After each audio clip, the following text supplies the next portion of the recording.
Students, आज हम पढ़ेंगे चैप्टर 9 का टॉपिक है हमारा water.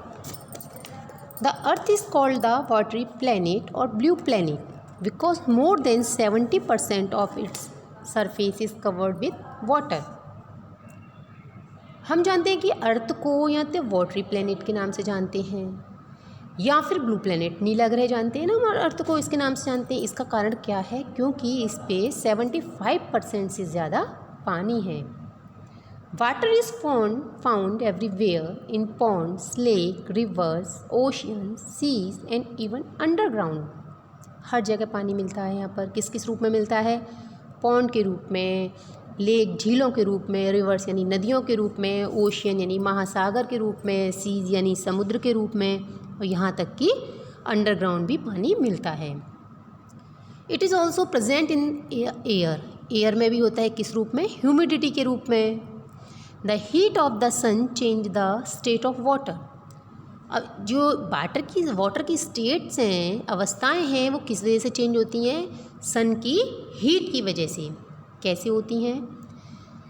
The sun cause change in the states of matter water. जो सन होता है वह वाटर की स्टेट में चेंज होने का कारण होता है। क्या कारण? कि sun also change the state of water which cause rain and humidity.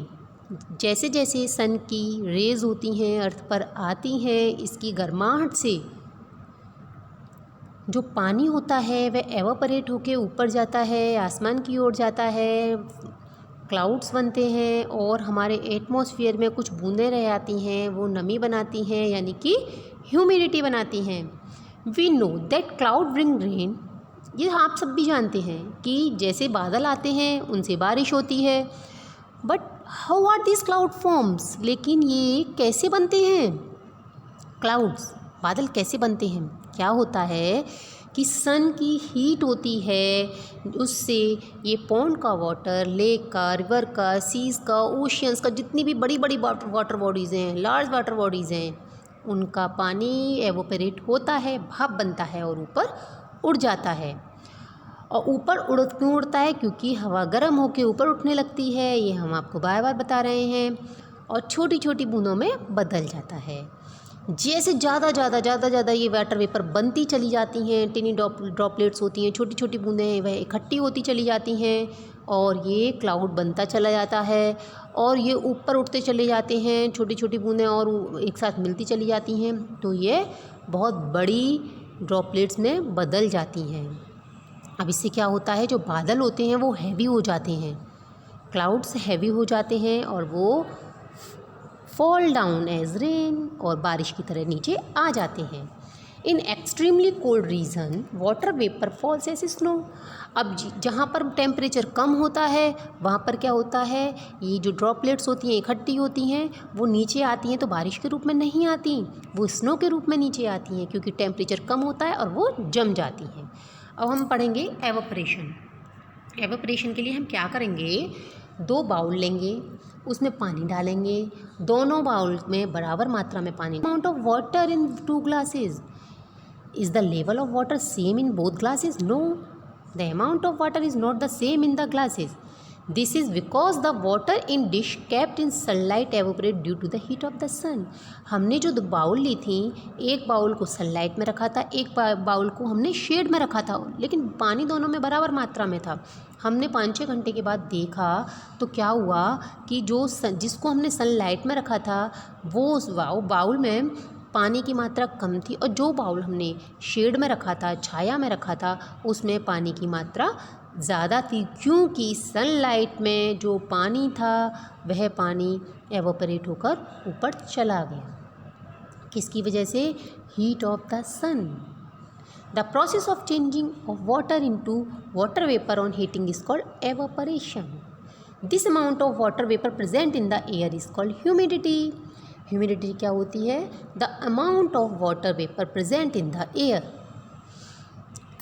In nature, water vapor is formed all the time at all the places। जो वाटर वेपर होती हैं नेचर में हर जगह बनती रहती हैं। It is formed when the water in pond, lake, river, ocean and sea change into water vapor due to the heat of the sun। There are certain factor of the rate of that affect the rate of the evaporation. कुछ factors ऐसे हैं जो कि evaporation के rate को affect करते हैं। वो कौन कौन से हैं? विंड। हम जानते हैं कि जब हवा तेज़ चलती है तो क्या होता है, हमारे जो हमने कपड़े सुखाए होते हैं वो जल्दी सूख जाते हैं। होता है ना ऐसा? कहीं पर भी पानी फैला हुआ होता है वो सूख जाता है, कहते हैं फ़ैन चला दो, यहाँ पर अभी सफाई की है, पानी था, अब फ़ैन चला दो तो सूख जाएगा। रीज़न, हवा चलने से एवोपरेशन का रेट बढ़ जाता है। टेम्परेचर जब गर्मियों में कपड़े हमारे बहुत जल्दी सूखते हैं लेकिन सर्दियों में बहुत टाइम लेते हैं। रीज़न, सनलाइट की जो हीट होती है उसकी वजह से टेम्परेचर जो बढ़ता है उसकी वजह से हमारे कपड़े जल्दी सूखते हैं। ह्यूमिडिटी क्या मतलब? नमी। बारिश के दिनों में हम कपड़ों को सुखा सुखा के परेशान हो जाते हैं। क्यों? क्योंकि एटमॉस्फेयर में जो ह्यूमिडिटी होती है, नमी होती है, क्योंकि बारिश की वजह से पानी की बूंदें एटमॉस्फेयर में रह जाती हैं, वो कपड़ों को नहीं सूखने देती हैं। ह्यूमिडिटी की वजह से एवोपरेशन की रेट होती है वो कम हो जाती है। If there is less humidity और air is dry, evaporation take place faster because dry air can take up more water than moist और humid air। सरफेस एरिया की बात करेंगे। सरफेस एरिया से मतलब क्या होता है? सतह। If the exposed surface area is large the evaporation of water is faster. आप सपोज़ कीजिए आपको बेडशीट मम्मी ने कहा कि आप इसे सुखा दीजिए, बेडशीट मम्मी ने धोई, वॉश की और आपको दे दी और कहा कि इसे सुखा दो। 2 बेडशीट थी, आपने क्या किया, एक बेडशीट को तो आपने लिया अच्छे से पूरा फैला के और सुखा दिया। जो आपकी रोप थी, रस्सी थी जिस पर आप कपड़े सुखाते हो, उस पर आपने पूरी बेडशीट फैलाई और सुखा दी। एक बेडशीट को आपने ऐसी बकेट में छोड़ दिया, तो क्या बकेट वाली बेडशीट और जो रोप पर बेडशीट सुखाई है आपने वो बराबर सूखेंगी? नहीं। जो आपने रस्सी के ऊपर सुखाई है बेडशीट, रोप के ऊपर सुखाई है वह बेडशीट जल्दी सूखेगी और बकेट वाली बेडशीट गीली रह जाएगी। रीज़न, आपने जो बेडशीट सुखाई थी उसका सरफेस एरिया यानी सतह बहुत ज़्यादा थी और जो आपने ऐसी बकेट में रहने दी उसको तो सरफेस एरिया, उसको एरिया आपने फैलाया ही नहीं, उसका एरिया उसको ऐसे की ऐसे रहने दिया। इस वजह से वो गीली रह जाएगी और उसमें एवोपरेशन नहीं हो पाएगा। This is the reason why wet cloth और dry faster on a warm and sunny day than the windy day. यही रीज़न है कि बारिश के दिनों में कपड़े देर से सूखते हैं और जब हवा चलती है या सनलाइट अच्छे से निकलती है उन दिनों कपड़े ज़्यादा सूखते हैं। अब हमारा नेक्स्ट टॉपिक है condensation. Take some water in vessel and heat it. किसी भी एक बर्तन में हमने पानी ले लिया, उसे गर्म किया। When the water start boil, पानी गर्म होना शुरू करता है। किसी भी ये हम जो काम करेंगे, हमने आपको पहले ही बताया था कि जो भी हम एक्सपेरिमेंट करते हैं वो किसी भी बड़े के ऑब्जर्वेशन में करते हैं, मम्मी या पापा के ऑब्जर्वेशन में। You will find the टिनी droplets of water in inner side of the lead. हमने उस पर जो लीड ढकी थी, उसके ऊपर ढक्कन जो रखा था, उस पर पानी की बूंदें इकट्ठी हो जाती हैं। These droplets are form because due to the heat water change in water vapour and evaporate. कि हमने आपको पहले ही बताया था कि जैसे जैसे उसे हीट मिल रही है पानी को, वो एवोपरेट हो रहा है। एवोपरेट होकर उसे जाने का रास्ता जब नहीं मिल रहा है तो उसकी जो लीड थी, उसका जो ढक्कन था, लीड पे वो इकट्ठा हो जाएगा, क्योंकि उस समय लीड जब ठंडी थी तो इकट्ठा होने उसकी वजह से वो वाटर की ड्रॉपलेट्स थी जो गर्म थी वो ठंडी हो गई, वहीं पर कलेक्ट होती चली गई। This process of change of water vapour into the water on cooling और कॉल्ड कंडेंसेशन या कंडेंसेशन होता है। कंडेंसेशन में क्या होता है कि जो गैसियस फॉर्म थी वह कूल होके फिर लिक्विड फॉर्म में आ जाती है। पानी था, भाप बना, भाप बन के वह उसकी बूंदें जो ठंडी हुई लिड की कांटेक्ट में आके वह कंडेंसेशन कहलाता है।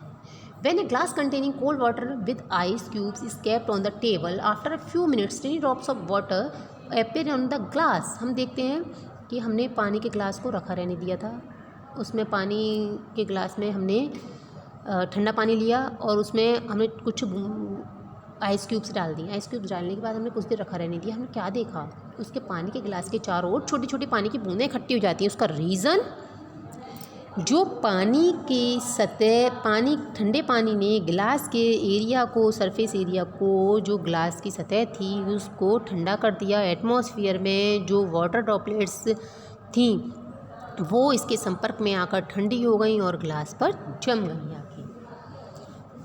तो ये भी क्या हुआ, कंडेंसेशन हुआ। अब है water cycle. When the sunshine, water in the pond, lake, river and sea evaporate quickly.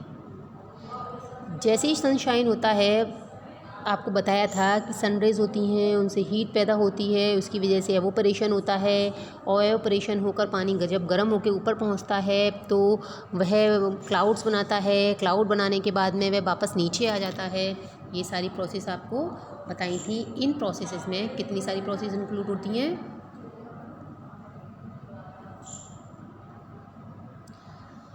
As these clouds rise higher, more moisture collect on the tiny droplets of water, forming bigger water droplets. जैसे जैसे ये पानी ऊपर जाता है, ये इकट्ठा होता रहता है, इकट्ठा होके वह टिनी ड्रॉपलेट्स बना लेता है। टिनी ड्रॉपलेट्स इकट्ठी होती हैं, बड़ी ड्रॉपलेट्स बन जाती हैं। These bigger droplets become heavier and thus fall back to the earth as rain. This is called precipitation. जब पानी की बूंद इकट्ठी होकर बारिश बना लेती हैं और नीचे आ जाती हैं तो इसे प्रेसिपिटेशन कहते हैं। This cycle of evaporation, condensation and precipitation continuous again and is called water cycle.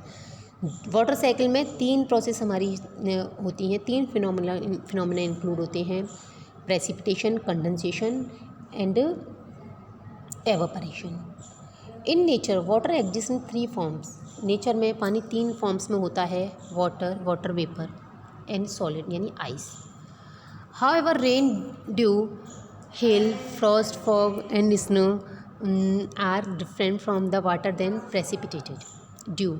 When the night are clear and colder, the ground cool quickly. क्या होता है कि रात होती है बिल्कुल साफ़ हो जाता है, सब क्लियर होती हैं, ठंडी होती हैं और ग्राउंड कूल्स क्विकली, क्योंकि कुछ भी सरफेस पर आना जाना नहीं होता है तो सरफेस भी ठंडी हो जाती है।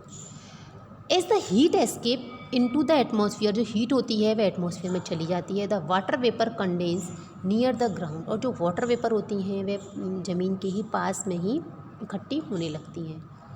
ऑन ग्रासेस और plants forming टिनी droplets called due. क्योंकि ये ड्यू वाली प्रोसेस भी होती है, वो किसकी वजह से होती है, कंडेंसेशन की वजह से। जो पानी की बूंदें होती हैं एटमॉस्फेयर में प्रेजेंट होती हैं, वो भी कंडेंस होकर ये ग्रास है इन सब चीज़ों पर बैठ जाती हैं। हमें सुबह पेड़ पौधे गीले गीले से दिखाई देती हैं, इसी वजह से दिखाई देते हैं। Frost, when the night are extremely cold, अब ज़्यादा अगर ठंडी होती हैं जब रातें, तो जो ड्रॉप्स होती हैं पानी की, जो कि हमारी ओस के रूप में हमें मिल रही थी, ड्यू के रूप में मिल रही थी, अब वो क्या होती है, जम जाती हैं। इसे फ्रॉस्ट कहते हैं। इससे फसल को नुकसान पहुंचता है, क्योंकि ये जब फसल के ऊपर इकट्ठी हो जाती हैं तो ये क्या करती हैं कि जो फसल में सपोज लीफ के ऊपर है तो लीफ का जो एक्स्ट्रा वाटर है, लीफ के अंदर का वाटर है, उसे एब्जॉर्ब करने लग जाती हैं, खींचने लग जाती हैं अपनी साइड, तो रूट वगैरह है इससे ख़राब हो जाती हैं। हेल, हेल क्या, some time when the rain drop fall they pass through very cold air of in the atmosphere. जैसे बारिश हो रही है, ये बारिश हमारे यहाँ हो रही है, लेकिन बहुत बार ऐसा होता है बहुत ठंडा होता है एटमॉस्फेयर। उस ठंडे एटमॉस्फेयर में क्या होता है, जो बारिश की बूंदें आती हैं वह जम जाती हैं रास्ते में। There they freeze into tiny balls of ice, these balls fall on the ground as hail. वो आइस की बॉल्स, वो जो रेन होती हैं, रेन ड्रॉप होती हैं, वो आइस में बदल जाती हैं और हेल यानी ओले के रूप में अर्थ पर आ जाती हैं।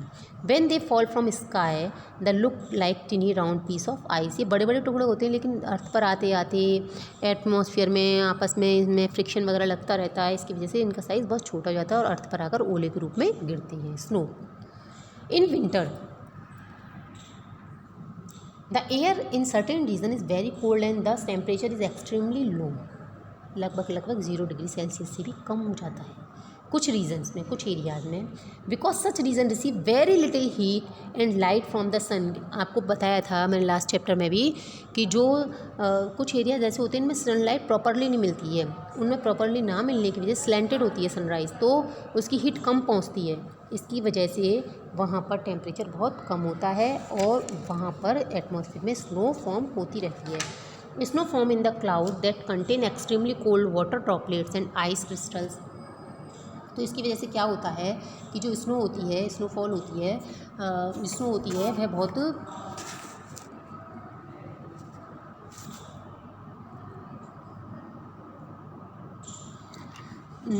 आइस क्रिस्टल बनते हैं, वहाँ पे ड्रॉपलेट्स जो होती है ये आइस क्रिस्टल होते हैं।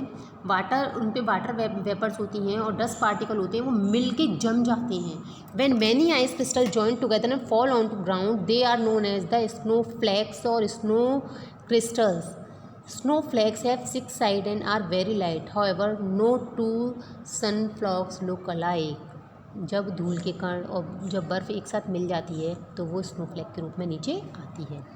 फॉग, फॉग जैसा आप सब जानते हैं कोहरा जब पड़ता है सर्दियों में। During winter early in the morning when it's cold, very cold, the air become full of water vapour which condensed on the particle of dust. Dust particle और स्मोक के साथ वो जम जाता है और छोटी छोटी वाटर की ड्रॉपलेट्स होती हैं, तो इससे फॉग बनता है। यह बिल्कुल क्लाउड जैसा, धुएँ जैसा या फिर बादलों जैसा दिखाई देता है। In the foggy weather vehicle use yellow light so the driver can see at a longer distance. Fog में और स्नो में यही है थोड़ा सा अंतर होता है। फॉग होता है वो वाटर ड्रॉपलेट्स होती हैं, वो हल्के रूप में जमी हुई होती हैं, एटमॉस्फेयर में डस्ट पार्टिकल के साथ मिली होती हैं। लेकिन जो ये क्या कहते हैं स्नो होती है, स्नो में ऐसा नहीं होता है। Impurities in water, the presence of insoluble, thank you बेटा, have a nice day. Impurities in water हम नेक्स्ट टॉपिक में पढ़ाएंगे आपको नेक्स्ट वीडियो में। Okay, thank you, have a nice day.